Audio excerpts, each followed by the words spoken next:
మనం ఎంత strict diet maintain చేసినా ఏదో ఒక రోజు వస్తుంది. ఆ రోజు మనం బయట ఫుడ్ ఎట్లానే తినాల్సిందే, ఎందుకంటే ఫ్యామిలీ ఇంకా ఫ్రెండ్స్ కి ఎన్నిసార్లు నువ్వు చెప్తాం. సో ఆ రోజు మనం డైట్ ఎట్లా మెయింటైన్ చేసుకోవాలనేది వీడియోలో చెప్తా. సో వీడియో ఎండ్ దాకా చూడు, స్కిప్ కొట్టకుండా, చాలా యూస్ఫుల్ అవుతుంది. ఓకేనా?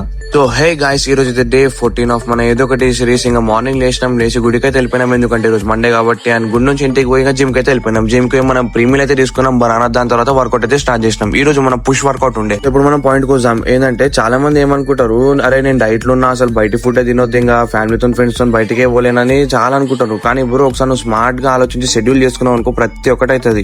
ఎట్లా అంటే ఒకవేళ ఈ రోజు నువ్వు నైట్ మీ ఫ్రెండ్స్ లేకపోతే మీ ఫ్యామిలీ కూడా బయటికి పోతున్నావు. సో ఆ రోజు నువ్వు మార్నింగ్ ఏం చేయాలంటే, నీ మీల్ ఎట్లా ఉండాలి, దాంట్లో ప్రోటీన్ కూడా ఉండాలి, ఇంకా క్యాలరీస్ కూడా లో ఉండాలి, అట్లా సెట్ చేసుకోవాలి. ఓకేనా? కానీ తినాలి, లైట్ గా తినాలి. సో ఆ రోజు కూడా నువ్వు మొత్తం లైట్ గా ఫుడ్ తినాలి. అట్లా నేను మొత్తానికే ఫాస్టింగ్ పెట్టేసి అరే నేను నైట్ తింటా కదా అని అట్లా అనుకోకు. ఎందుకంటే నైట్ నువ్వు ఓవర్ ఈటింగ్ అయిపోతుంది, ఎందుకంటే పొద్దు నుంచి ఏం తినలే కాబట్టి కడుపు ఖాళీ ఉంటది. సో ఇప్పుడు ఇట్లా చేస్తే ఏమవుతుంది అంటే, నీ టోటల్ డే క్యాలరీస్ ఇంకా ప్రోటీన్ అనేది కంట్రోల్ ఉంటది. సో అది మేనేజ్ అయిపోతుంది. సో ఇప్పుడు నుంచి ఏం టెన్షన్ పడే అవసరం లేదు, తినొచ్చు. కానీ అట్లా నేను డైలీ తింటా అంటే కాదు, ఎందుకంటే ఒకవేళ వీక్లీ క్యాలరీస్ కంట్రోల్ ఉంటే అప్పుడు ఫుడ్ ని కూడా ఎంజాయ్ చేయొచ్చు నువ్వు. అయితే ఇట్లా చేయాలి మనము. ఓకేనా? అండ్ ఇంకో మాట, ఫిట్నెస్ అంటే లైఫ్ ని అవాయిడ్ చేయడం కాదు బ్రో, లైఫ్ ని ఎంజాయ్ చేసుకుంటే బాడీని కంట్రోల్ లో పెట్టడం. ఓకేనా? రైట్, మరి ఉంటాను నేను. బాయ్.